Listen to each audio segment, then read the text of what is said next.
Welcome to BNEWS Weekly.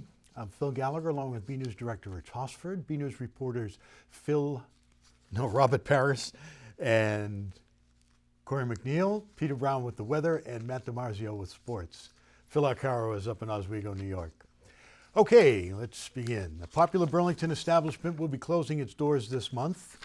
Paparazi Metro on Wall Street has announced that it will close on Sunday, October 16th. This may come as a surprise to loyal patrons as the restaurant completed extensive renovations and a substantial change in its menu just last year. In a statement, Chief Operating Officer of the Newport Harbor Corporation, the parent company of Paparazi brand, said despite a significant investment in the property and refinement of the brand, the concept was not received as they had hoped. He went on to say their primary responsibility is to provide a return on investment to their employee shareholders and ensure the overall strength of the company. He concluded by saying the restaurant group has positions available for each of their hourly employees at other Paparazi locations in the state. There is a proposal in the works to bring some more art to Burlington. Recreation Commission Chair Christine Brown and Town Meeting Member Jonathan Sachs, both members of the Master Plan Steering Committee, gave a presentation to the Board of Selectmen on Monday night on the possibility of creating a sculpture trail in Burlington. A sculpture trail is a series of sculptures placed along a walkable path. Sachs said the members of the committee interested in the project had discussed a couple of options for where the path could lead. They settled on either down Center Street from the Human Services Building to the fire station or down Cambridge Street from Mary Cummings Park to Church Lane. He said most of the feedback they had received was in favor of the Center Street location, with the sculptures placed across the street from the town common. Sachs said one of the reasons the idea of the sculpture trail came up was due to the lack of public art in town. As for paying for the project, Sachs said there were a number of possible avenues. First, he said many sculptors are looking for places to show their work, so the town might be able to get their pieces for a period of time for a modest fee. There is also the possibility of partnering with local businesses for either a sculpture sharing program or for straight donations.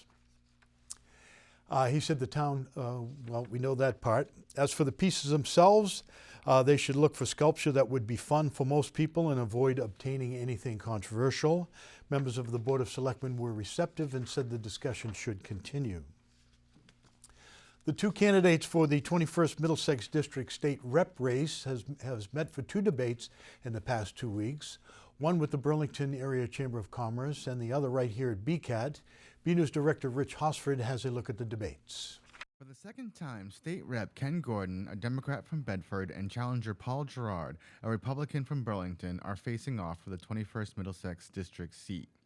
In an effort to inform voters, both we here at BCAT and the Burlington Area Chamber of Commerce held forums where each candidate was able to express their thoughts, opinions, and even challenge one another directly.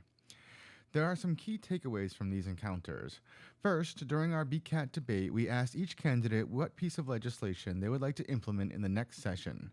Gordon spoke about traffic and what needs to be done to address it. We were able to get MassDOT to commit federal dollars, $800,000, to reorganize the exit at Route 128 and Route 3 so that we have a dedicated line into Burlington so that we no longer have to wait on Route 3 North traffic. And that's going to help our town roads because people with GPS will stay on the highway rather than use our town roads. But there's more to do because there's more traffic that plagues our roads. There's Route 3A, the traffic is here. So what we've got to do is continue to work on systems of transportation that will provide for multi-passenger vehicles. That would be a public-private partnership, and I've been working with the Middlesex 3 Coalition very closely so that we can get our workers into Burlington on these vehicles. Gerard said one of his priorities would be help for residents supporting elderly parents. As I've talked to voters, I see a lot of people taking care of elderly parents, so I'd love to see some sort of legislation that would allow a tax credit for people to stay home and take care of elderly parents and make it more affordable for them to do so. You know, many of them are homebound, and it would be great to provide some sort of incentive so that they can actually stay home and take care of their aging parents. As you might expect during a forum hosted by the Chamber of Commerce, both candidates were asked what they would do to spur economic development. Well, I would work and listen to small businesses and see what their needs are. I mean, listening is a good start, and see what their challenges are as a small business, and see how we can help, improve things, whether it's, helping to reduce their tax burden or whatever, or fees, or whatever things obstacles are in the way of them improving and growing their businesses. So I would work closely with businesses and do what I can to help improve them. We have a vibrant economy here in Burlington. We have 2.9% unemployment in Burlington. In fact, I was looking just the other day, these are the latest statistics that come out of the State Labor Department. There are only 429 residents here in Burlington receiving unemployment. That may be 429 too many, and that's why I filed bill after bill that would deal with training for workforce training for mid-career workers, so that we could address that. Finally, the two candidates were asked about an issue all voters will weigh in on during the election, the ballot question concerning additional charter schools in the state. Gordon said that on top of draining resources from public schools, the charter schools would not be under the direction of local communities. Matter of direct democracy. And again, ballot questions are written by advocates, and then the voters are, in a sense, there to go up or down. So on this ballot question, I would vote no. That's my personal vote. I don't support the question the way it's written, and I don't support the expansion of charter schools unless there's a real need for it. The issue would be that we would be increasing the number of charter schools by 12 each year. Now let's talk about charter schools. What they are is they're public schools that are operated and run by the state. They're not operated and run by the school district of the town where they are. So if Burlington, for example, wanted to open a charter school, what would happen is we would have a public school in Burlington that the school committee wouldn't run. And I don't think that the residents of Burlington want to have a public school here that their elected officials don't have input into. The state would run it. Gerard, on the other hand, said he thought charter schools were a good way to push failing schools to improve. I do support charter schools. I think the expansion of charter schools can be beneficial. It's mainly more of an inner city issue than it is for here in Burlington or in our district. There are over 30,000 kids on waiting lists trying to get out of failed schools, and I think it can be very beneficial for those kids. And I think also the competition of these charter schools will force the public failings, the schools they're in that are failing, to improve. And they have had years to improve, and they appear to not be improving. So I think this is good incentive and good competition to cause them to improve and force them to improve. So I do support expanding charter schools. There's plenty more to see with these two debates, and you can find them both on our website at www.bcattv.org. I'm BNEWS Director Rich Hosford. The September town meeting was this past Wednesday, and while most members came to discuss the issues and cast votes on the warrant articles, there were quite a few empty seats. As reported on BNews, last year the Town Rules Committee voted to reinstate a 2002 bylaw that requires the town clerk to send the attendance of town meeting members to 2 local newspapers. This week, the attendance list from Wednesday's meeting was put out by Town Clerk Amy Warfield. Precincts 2 and 4 led with 16 members in attendance from their precincts. Precinct 1 had the most absences with 6 members not in attendance, and Precinct 7 was the second worst with 5 absences. You can find the full list on our website at BCAT, www.bcattv.org/bnews. Speaking of the election, Burlington voters interested in weighing in on the November 8 election but won't be in town to do so now have a couple of options. Absentee ballots are currently available in the town clerk's office. They will also be mailed to anyone who has applied, and the deadline to apply is Monday, November 7th at noon. Also this year, for the first time, Burlington voters also have the option of early voting. Early voting will run from October 24th through November 4th. And will take place at Burlington Town Hall. During that time, voters can cast ballots during normal town hall hours on Mondays and Fridays, but Tuesdays, Wednesdays, and Thursdays, the building will be open from 7 a.m. to 7 p.m. for voting. This week, the Burlington Council on Aging held a program discussing senior abuse, scams, and other threats to senior citizens and how to combat them. District Attorney Marion Ryan and Police Chief Michael Kent were among the speakers on this important issue. BNews reporter Robert Parrish was there, and he files this report. Are you getting scammed and are being forced to send money to private and non-existent organizations? Many elder residents around Massachusetts, including Burlington, have gone through this experience. Last Tuesday, the Burlington Council on Aging had a special seminar with District Attorney Marion Ryan to address issues such as this and other forms of elderly abuse. So we really want to talk about lots of different things: people's safety in their own home, their banking practices, how to keep safe, making provisions for their assets and for their care legally, and then also what everybody's always worried about, the kind of scams and telephone calls that people get and how to protect themselves against those. Safety was a major factor in the seminar, especially for the elderly and their families. Well, it's really twofold. One is to help the folks who are here, arm them with some information to keep themselves safe, and then it's our hope they take that information back out into the community to their friends who couldn't be here, and share it with them as well. Other organizations were there, including the Burlington Police Department, represented by Police Chief Michael Kent. Well, I think it's just important to have meetings, conferences like this to get the word out that there is places to turn: the local police department, the district attorney's office, elder affairs. There's a lot of avenues to go down if they perceive they're having a problem.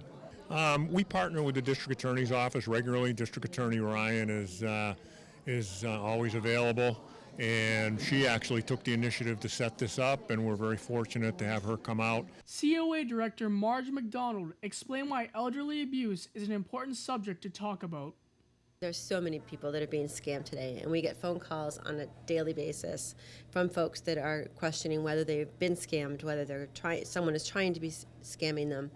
And we get office visits from people who say, I think, this might be a scam. Can you take a look at it? Do you know any senior citizens being abused? Here's some information on organizations that can help. There absolutely are hotlines for elder abuse.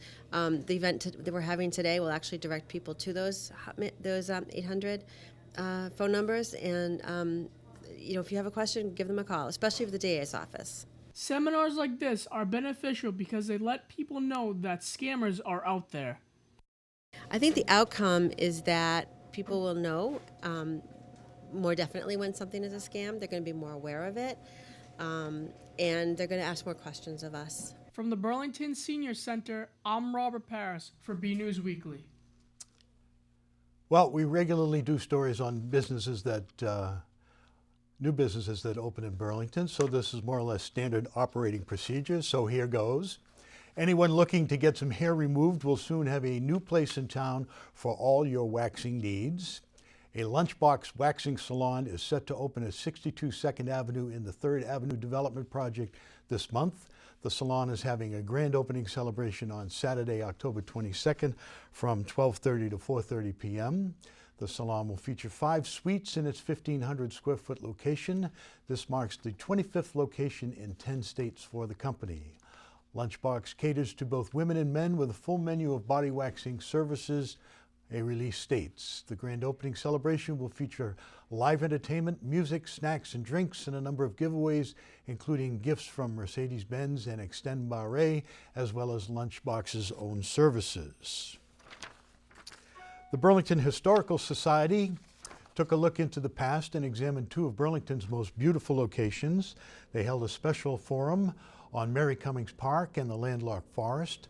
BNews reporter Corey McNeil spoke to the presenters and had this report. This week, the Burlington Historical Society took a trip down memory lane as they held a presentation where anyone could learn about the history or reminisce about the landlocked forest and the Mary Cummings Park, 2 of Burlington's amazing remaining green space. What's amazing about the landlocked forest is that it's an accident of history. Because the 128 and Route 3 were built, it was cut off from the rest of Burlington from the roadway system, and it's been able to be preserved as a forest. While one of the woods remains by accident, the other's fate was planned. Mary Cummings wrote it in as such in her last will and testament circa 1927. The Mary Cummings Park is another beautiful open space in Burlington where it was preserved because Mary Cummings wrote in her will that it was to be forever a recreation place for people to come and enjoy. And in the last several years, the Friends of the Mary Cummings Park have also done a lot to fix up the trails, to have events. I know that there's every month there's an event for people to guided walks, and we just hope that people will really enjoy these beautiful open spaces in Burlington. Both the Friends of the Landlocked Forest and Mary Cummings Park invite anyone and everyone to come and get back in touch with nature and make memories of their very own. We've developed a trail system. We've got maps online. We've had walks and events where people can come to learn how to get here, to learn more about the trails and enjoy the forest. It's been a really wonderful experience for me, and so many people who appreciate just being able to come into the forest and be peaceful, or to come for exercise, and mountain bikers enjoy it. Participants at the Historical Society's meeting shared their memories of both the Landlocked Forest and Mary Cummings Park. I remember the Patterson Farm, of course, because we used to swim in the, what they call the mud hole. It was the boys and stuff, they would jump off the wall of the road and then be able to swim in it. But full of bloodsuckers, you know. I do remember Patterson's farm, because I can remember going over buying corn over there. Come down the Middlesex Turnpike and all the cows would be out there. Today they were on this side of the road, tomorrow they'll be on that side of the road, where the pumping station is now. That was all part of their property. But I know where Kenton Road was, because I remember the Burns. I went to school with Tally Burns. And I remember going to the big barn and the Halloween parties. And then I remember the night that the barn burnt down at Patterson's. Because I was just getting ready to go on the fire department when that one burnt down. Before the Friends of the Landlocked Forest started, I learned about the Landlocked Forest, and I brought my family here, and my husband borrowed some waders from where he was working and walked into one of the vernal pools and picked out some samples for us. And it was just a wonderful experience that we had as a family. Martha, any parting remarks? So we want to be sure that we preserve this forest as open space. It's a real treasure, and if we develop it, it's going to be gone. And what would we tell our grandkids in 50 years if there were no more beautiful green forests like this in Burlington? Thank you, Martha. And from the vernal splendor overlooking Route 3, this is Corey McNeil. Back to you in the studio. As Hurricane Matthew makes landfall in Florida, or maybe makes landfall in Florida, everyone is wondering how far its reach will be. We go now to BNEWS weatherman Peter Brown for more on that and this week's complete forecast. We'll also check out the community calendar with Ian Casciola to see what's happening in Burlington.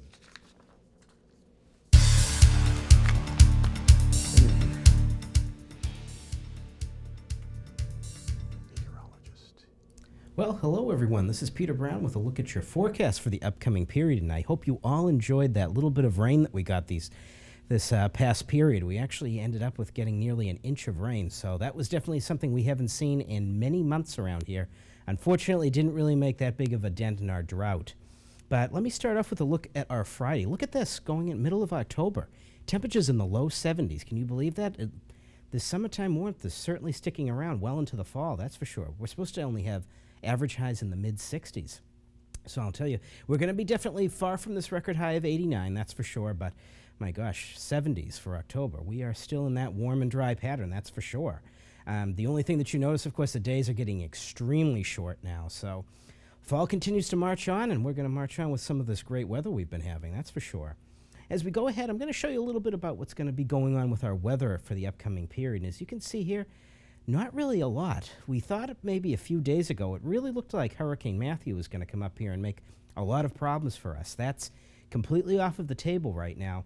And we might just have a passage of a cold front on Saturday, but really not bringing us anything really in the way of rain. After that front passes us, look at this. All we have is high pressure and sun, and that looks like that's going to stay with us through the end of the period. So it's going to definitely be another desert dry period, that's for sure. Unfortunately for us, that still is going to continue to lower the water tables around here. The next couple of graphics I'm going to show you, I want to show you a little bit of interest about what's been going on with Matthew. This graphic is one of the newest graphics that we've gotten from Matthew. Now, as you can see here, New England is nowhere to be found, so we don't have to worry about Hurricane Matthew. But look at this. It's going to be curling back around and going back down towards Florida. Now, I want to show you in the next graphic, I want to show you what the forecast path was the day before that was done. Look at this. They had it coming all the way up into New England, maybe giving us a pretty significant storm. And this is a change of nearly 1,000 miles over a 24-hour period. So I just want to let you know that forecasting models definitely are not perfect, and they can change quite a bit, as we have seen over this past week. I know these things from Hurricane Matthew were definitely driving a lot of people crazy at the beginning of the period. People getting worried about a very strong storm coming here.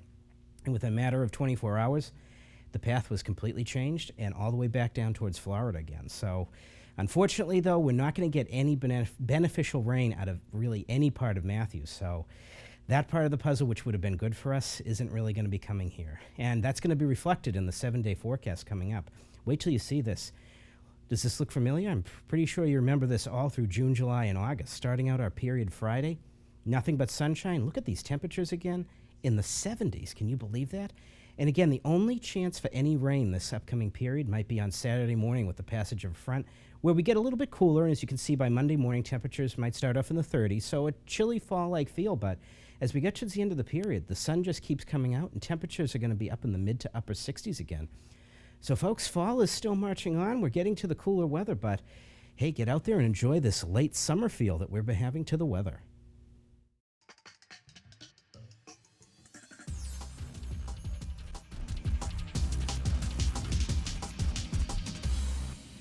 Hello and welcome to your community calendar. Do you like tabletop gaming?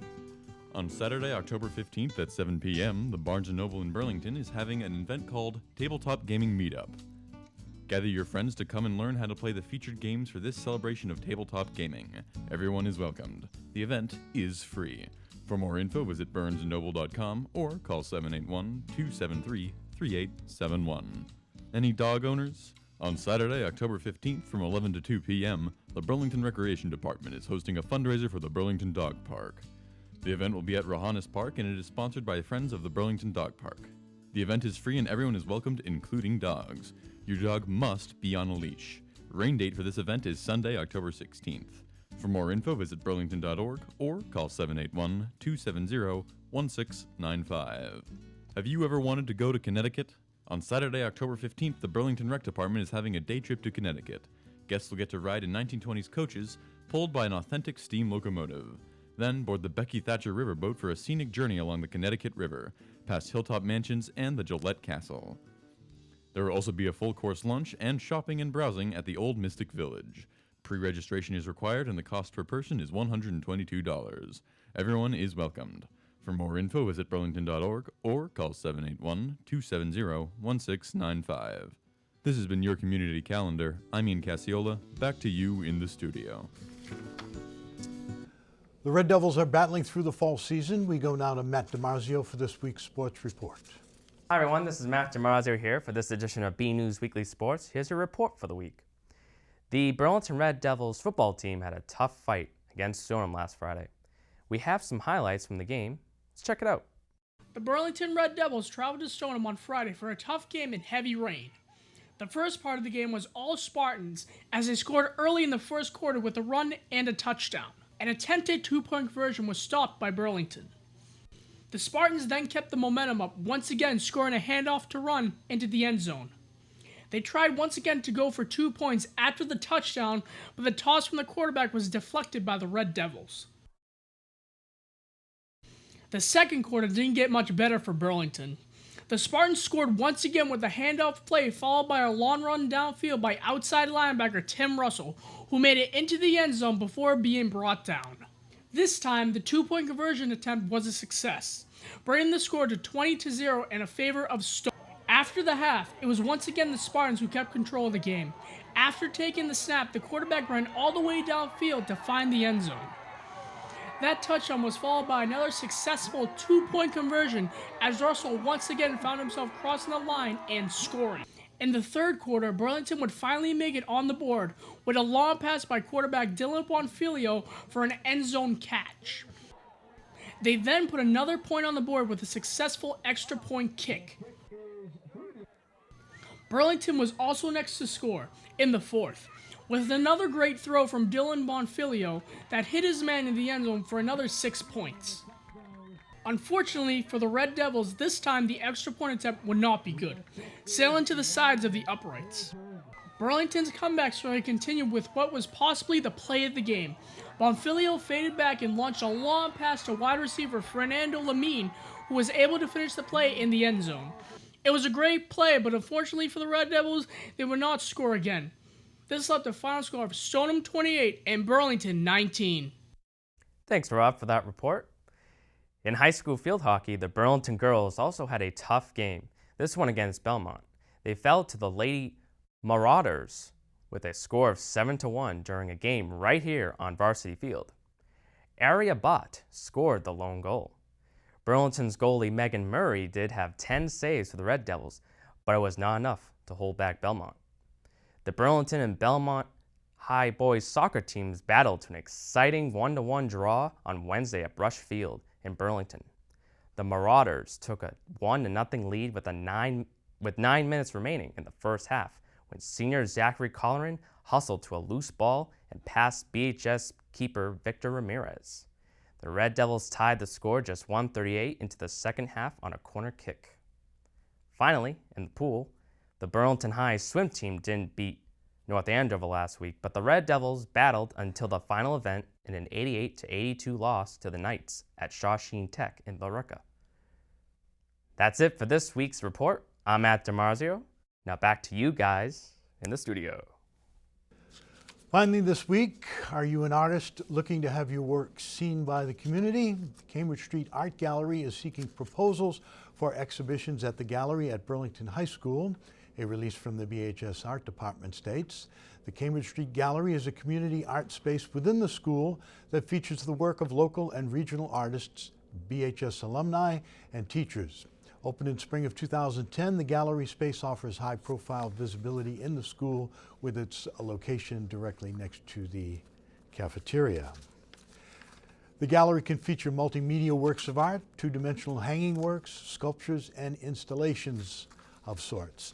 Artists must submit proposals to the gallery via email to art teacher Christina Chang at Chang, C-H-A-N-G, at bpsk12.org.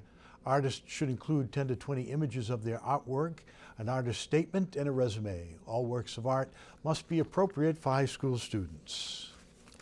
Okay, that's it from the news desk here at BNews Weekly. I'm Phil Gallagher along with Rich Hosford, Corey McNeil, Robert Parrish, Peter Brown, and Matt DiMarzio. Thanks for joining us.